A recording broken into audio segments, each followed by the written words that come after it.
US मजबूर है Israel की हर एक बात मानने के। क्या आपने कभी ऑब्जर्व किया है कि जिन चीजों के लिए अमेरिका दूसरे देशों को क्रिटिसाइज करता है, उन्हीं चीजों के लिए वो इजराइल को खुलेआम अप्रिशिएट करता है। यूएस ने सऊदी से यमन वॉर के लिए सपोर्ट खींच लिया, ये बोल के कि उस वॉर में लाखों लोग मारे जा रहे हैं। लेकिन वहीं पर पूरी दुनिया के प्रेशराइज करने के बावजूद यूएस ने गाजा में मरे हुए पैलेस्टीनियंस को एक जेनोसाइड बोलने से मना कर दिया।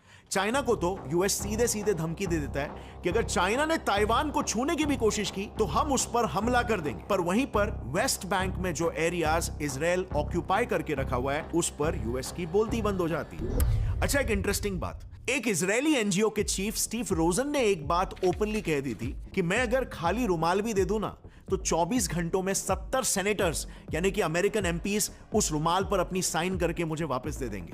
और यह बात बोल रहा है एक इजरायली एनजीओ का चीफ। आज यूएस में इजराइल की ये पोजीशनिंग है।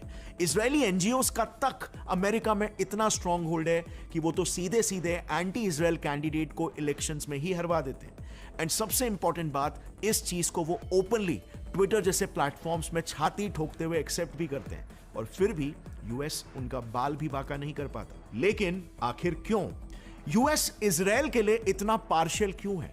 वो यूएस जो पूरी दुनिया के सामने पीस और ह्यूमन राइट्स का एक मसीहा बनता है, उसकी बोलती इजराइल के सामने एकदम से बंद क्यों हो जाती है? Well, the reason is because Israel ने बड़े ही स्ट्रेटेजिकली अमेरिका में अपनी लॉबी डिप्लोमेसी बिठा के रखी हुई है।